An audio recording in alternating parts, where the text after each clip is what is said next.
There we go.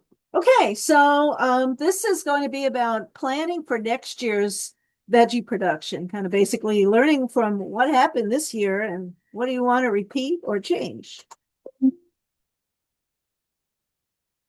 So the agenda will be there'll be a little welcome. Who is the Organic Farmers Association? Kind of what worked well, what made money, do you want to expand or not expand or focus? There's a lot of different ways of approaching vegetable production. Maybe modify your market somewhat.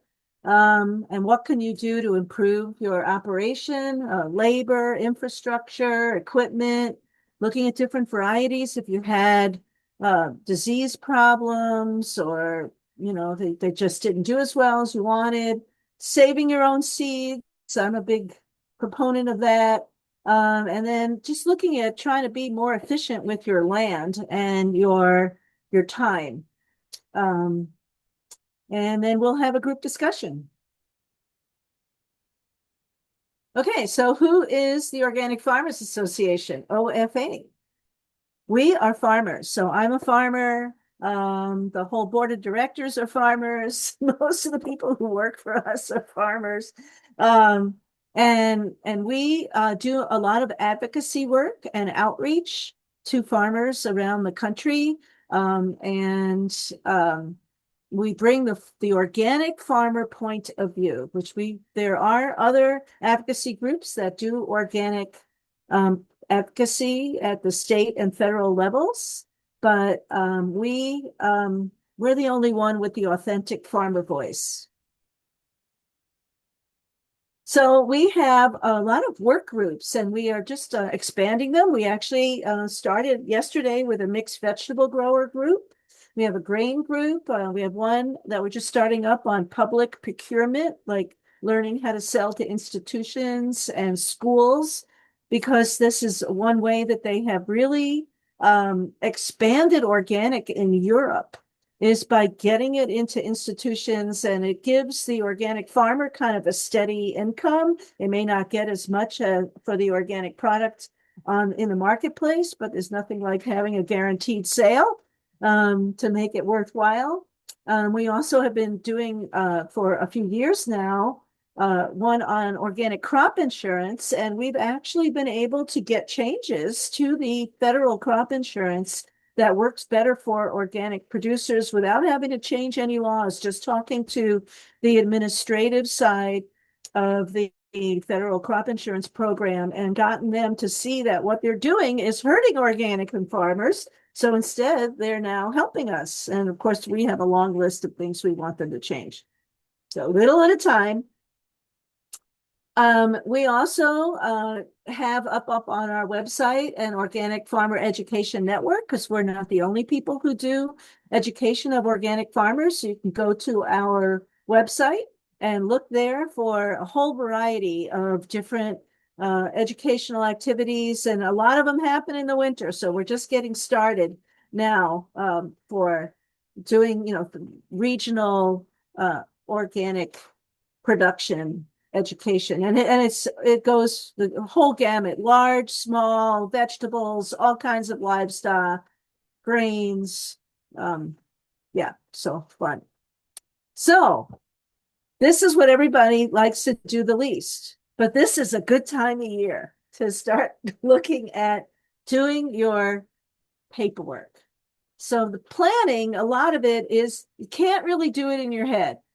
You really need, some people love spreadsheets or calendars or whatever.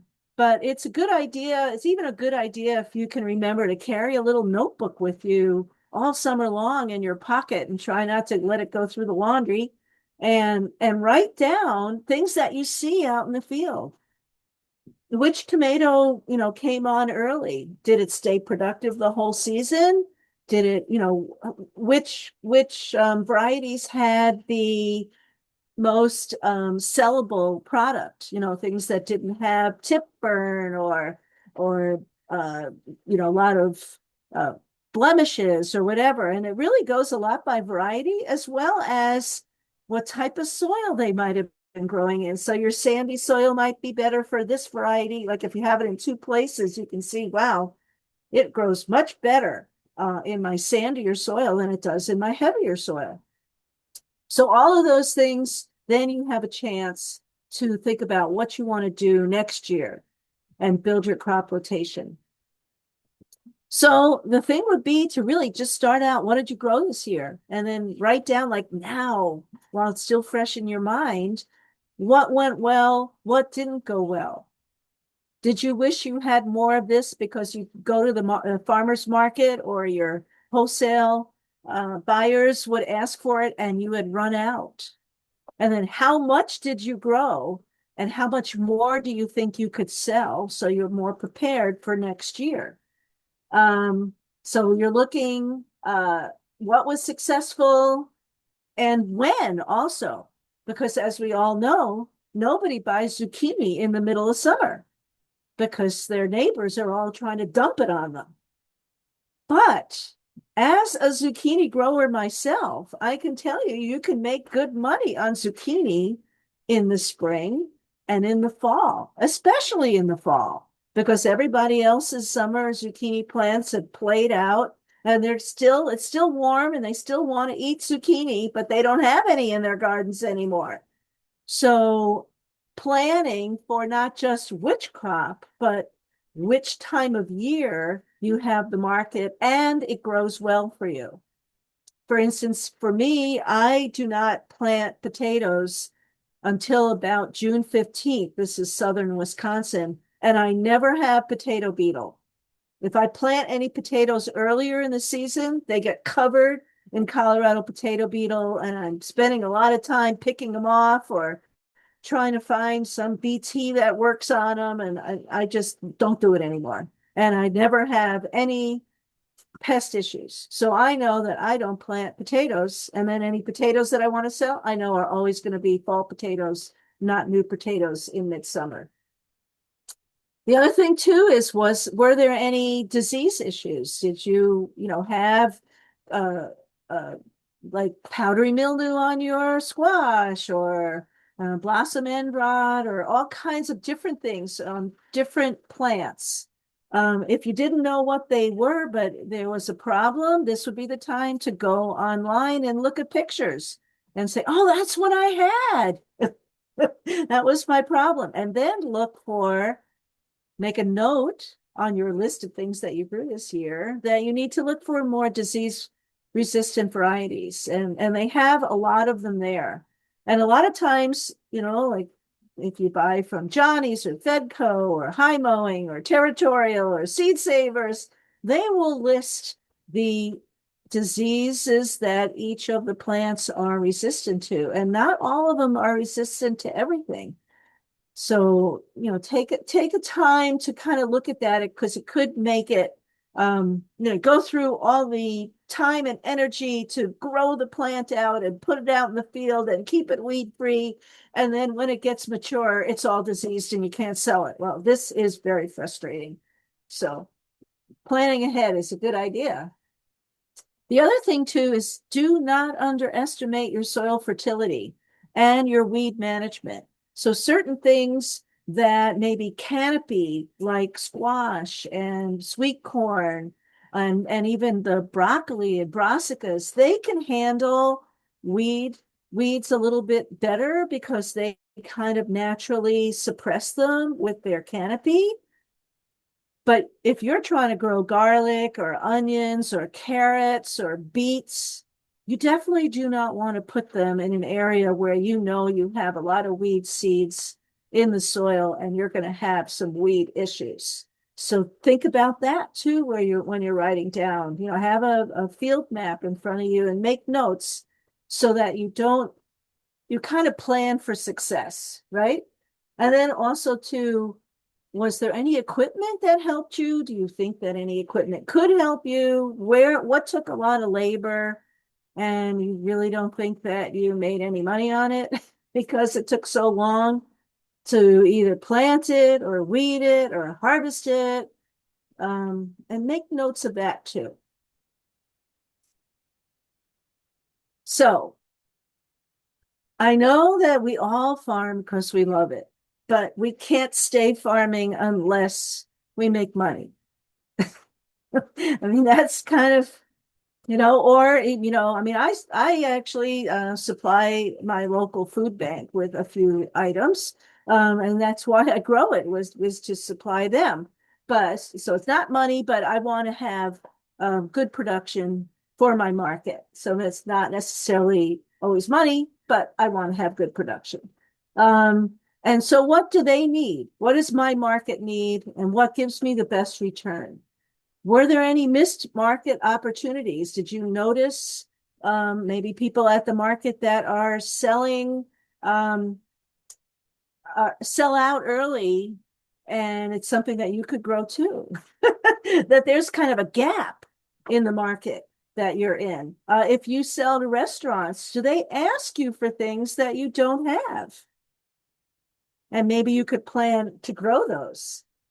Um, and then also too, if you've made investments in equipment, are you using that equipment to full advantage? Including your high tunnel. If you grow seedlings in there, can you do a midsummer crop in there? I like to grow melons and eggplant and some tomatoes in my high tunnel for later in the season, right? My tomatoes are starting to kind of play out. So then I plant just a few tomatoes in my high tunnel again around mid-June. And then by mid-September, when a lot of other people's tomatoes are starting to get blemishes and maybe they got blight, I've got these kind of first flush tomatoes coming on. And of course, the eggplant, then I don't have to worry about flea beetles. But it all depends on what are the issues in your region. And just thinking through, especially in the high tunnels, using that high value real estate more effectively. And don't forget too that you could also grow um, cover crops in your high tunnel. Don't give short shrift to the fertility in your high tunnel, and also for weed management and soil tilth and all of that. You could grow buckwheat in 4 to 5 weeks, in midsummer, and till that in and be really good then for whatever fall crop you want to grow in the high tunnel. And it doesn't have to be the whole high tunnel. It could be one side or just down the middle or whatever works. Okay, so this is also really important because vegetable production is hard. There's a lot of physical labor, a lot of bending over. So you got to do something you like growing. And some people just love growing root crops, and some people love growing brassicas. But of course, you got to make sure that you have a strong market through the season as well. And then are you set up with the right equipment to do what you want to grow? And then always like build upon your successes. And each of the different types of crops have different needs. And I'll kind of go into that also. It's the methods, the infrastructure. So if you like don't have a cooler, it's that you can kind of get by with tomatoes and peppers. Um, because they like it more like 55 degrees if you've got just a cool area. But boy, if you want to grow brassicas or like kale, I mean, you need to have an ice machine and you need to keep it cold. So you need to have a cooler that's going to keep it at like 34, 35 degrees. So different kinds, and you would never put your melons in a 35 degree cooler. So there's lots of different things. And if you just have one cooler, you can with plastic cordon off areas and have one area be very cold and one area be warm, a little bit warmer. So there's things that you can do with your infrastructure to give you more capabilities.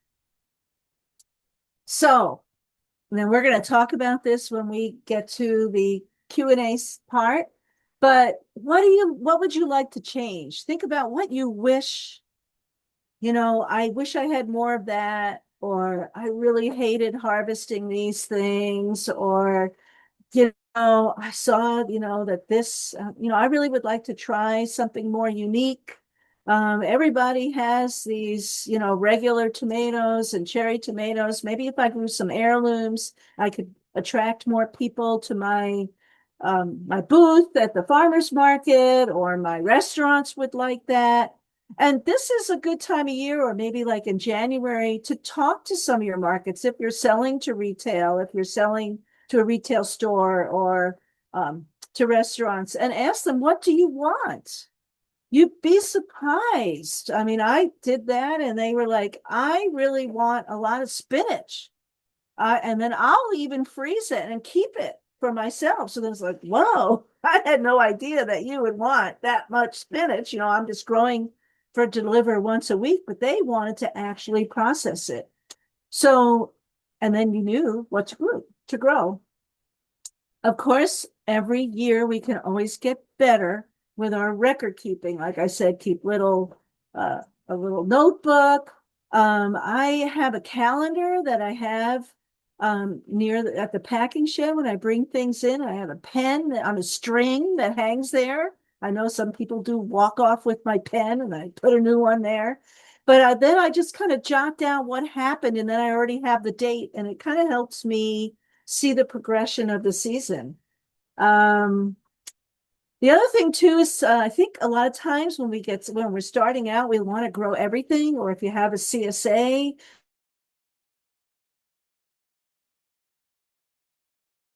do everything well. So maybe look at getting garlic from your friend and not doing garlic or onions, because that takes a lot of your time and you can focus on something else. So don't feel pressured like you have to do every vegetable.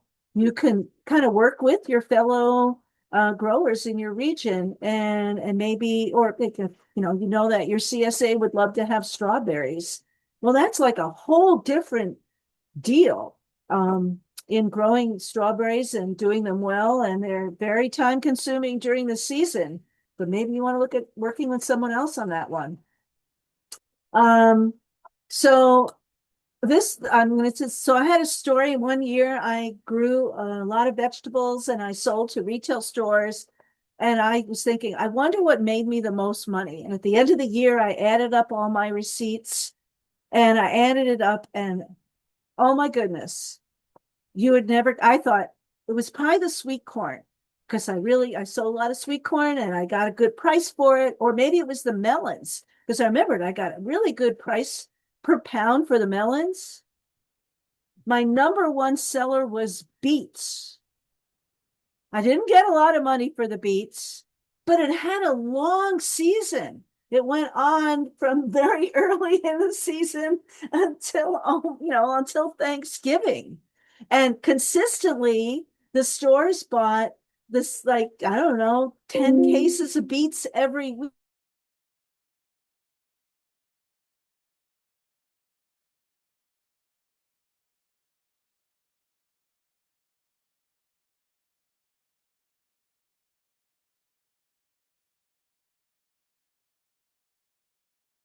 Bit of thinning, but it was like easier than thinning carrots. And I just would never have thought that the lowly beets would have been my number one seller over the season. But of course, a lot of people grow beets, and not that many people were growing melons. So it kind of kept me also, having a good market when you have some diversity. So I'm not just saying only grow beets.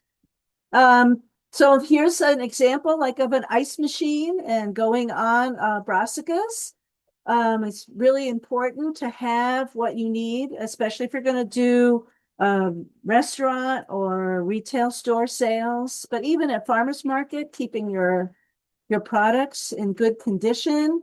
But they're going to expect that they are going to get the produce so that they can keep it, right? They're going to buy it from you once a week. And then they want to make sure that it's going to be sellable for that whole week. And the only way to do that is to do the post-harvest handling in the way that that specific vegetable needs.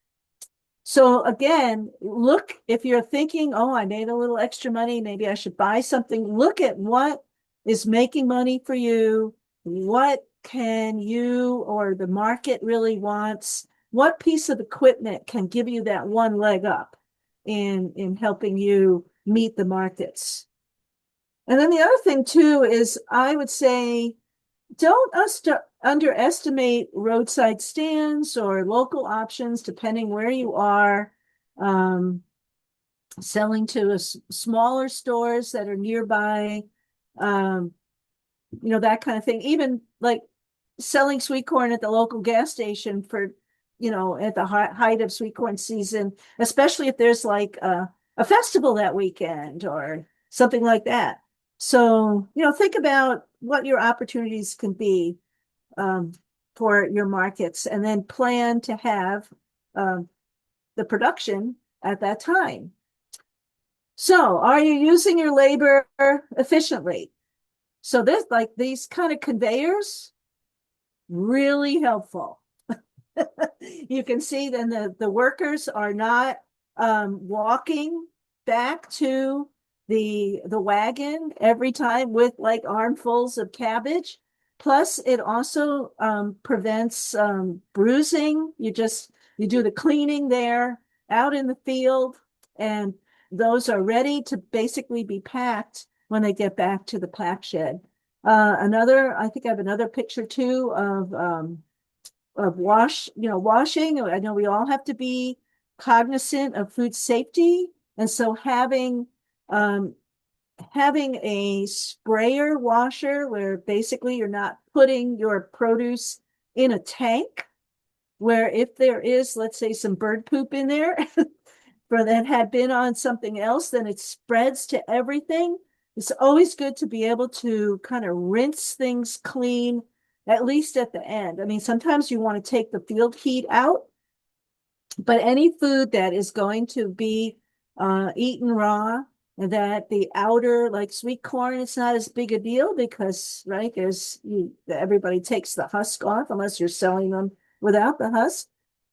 Just to be careful of that and think about the infrastructure that you have post-harvest handling that makes it as easy and gives you the least amount of liability for possibility of bacterial um, problems in your produce. So labor saving methods, I don't know, there's how many different vegetables are there? There's many. And so what works for you? Do picking into tubs, going into a wagon. Um, I've seen a lot of larger vegetable growers basically have two crews. They have one that works in the field, and those field crews know what they're doing. And then they have one that works in the pack shed. And of course, they have different hours, right? The pack shed people come a little later in the day, and the field crew comes early in the morning.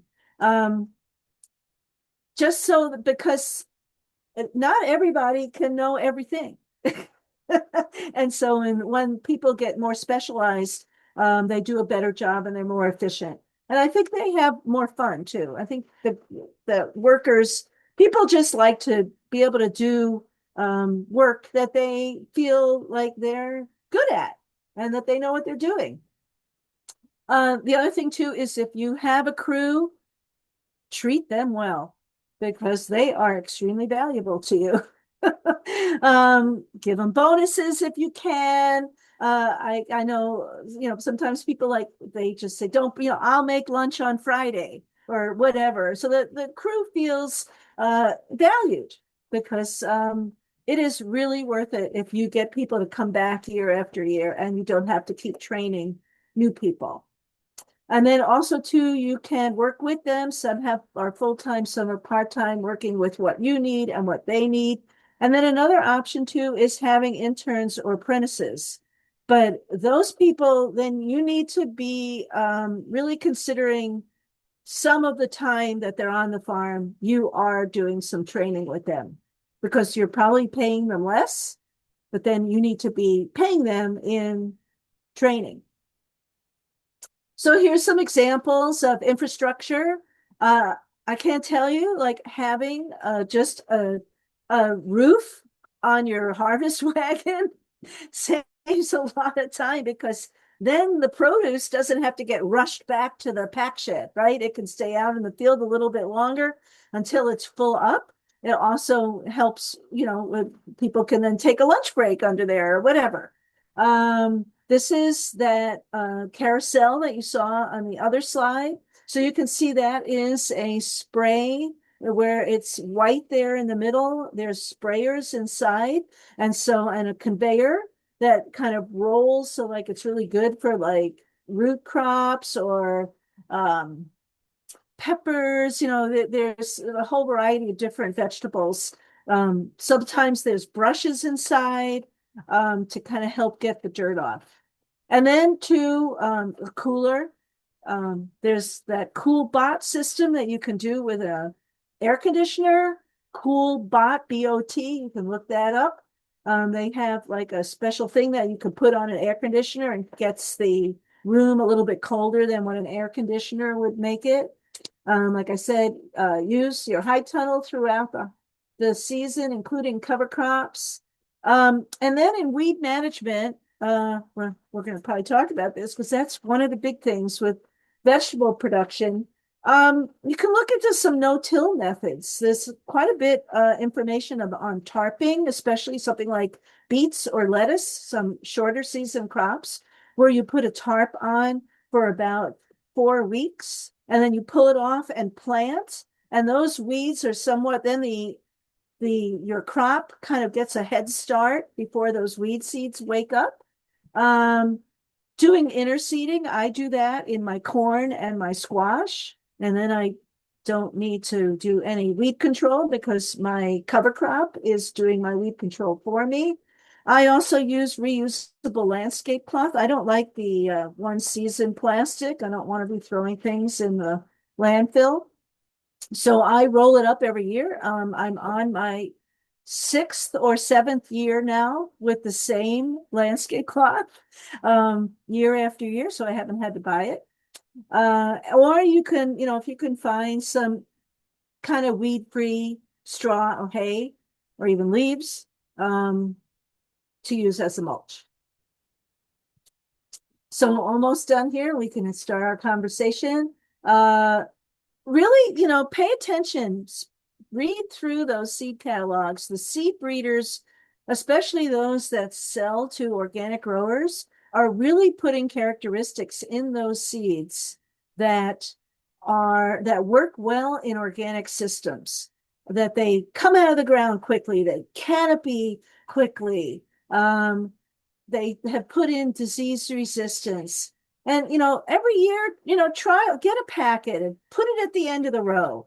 So you can keep track of, did that variety do any better or not? You'd be surprised. I mean, there's many times that I now consider certain varieties like standard for me that I started out by trialing that weren't standard in the past.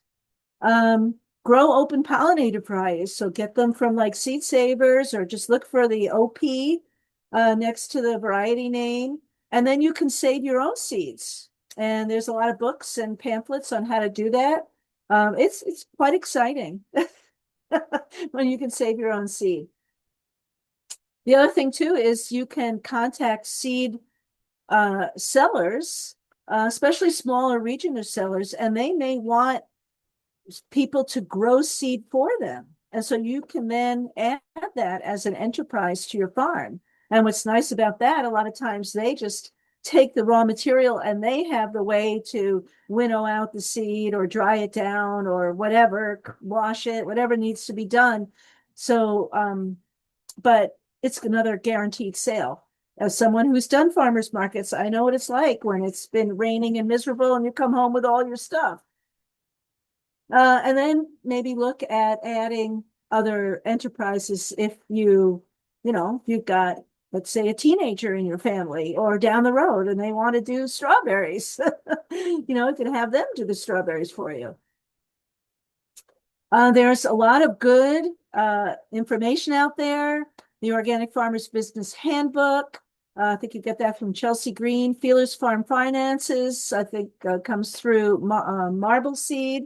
Um, really good information on helping you figure out what is making money for you.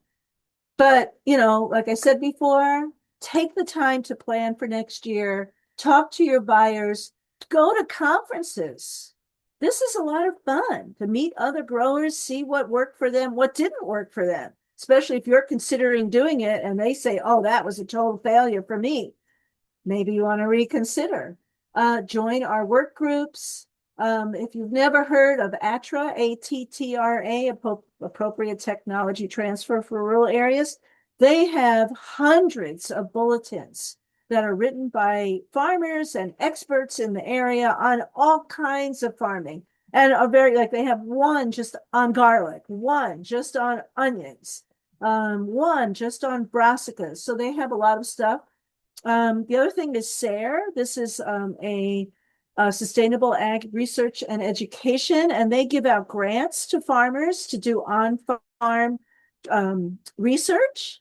And you can like search through their different topics, and you can see kind of cutting edge research by people in your area on certain topics. And there's a lot of really exciting stuff and I like to look at that a lot. eOrganic is another kind of extension organic website that has webinars that are recorded that you can look at. A lot of times, maybe your state might not have a lot on organic, but just kind of learning about what grows well in your area is worthwhile. And, you might find someone at your state extension that is an organic expert that could be helpful. I know some people that are using the Tend software. There's a whole variety of different softwares out there, if that's your thing. And, to kind of help you maybe next year if you're feeling like overwhelmed with pieces of paper. So be strategic in your planning. How much money do you need to earn next year? What markets are you going to go, and kind of budget what you hope to earn, and then keep track, and then look how then next year, this time of year, how well did I hit my targets? Map out your fields that, again, weed management, soil fertility, volumes. There's a lot of moving parts. So really take the time, use a pencil so you can erase it. Look at your seeds, order early. If you wait till the end of March to order your seed, you might not get what you want. Plan your greenhouse production, clean it up, get it ready. My greenhouse is ready right now for this coming winter. Order your seeds, look at what kind of equipment you might need, fertility inputs you might want to purchase. Again, ordering it early. Or if you're going to a conference, a lot of times if you see your seed suppliers there, sometimes they have discounts at the conference, set up a calendar so you're ready, so you kind of have an idea of when you plant, try it. So then if all of a sudden you look and see like, oh my goodness, this week I have to harvest so much stuff, I can't do it. You might modify your planting so you kind of stagger your harvests more. And again, I hate to call things a failure. They're more an opportunity on what can be improved, right? But what worked well, and can you build upon that? And then what didn't really meet your needs, and what do you think you could do to fix it?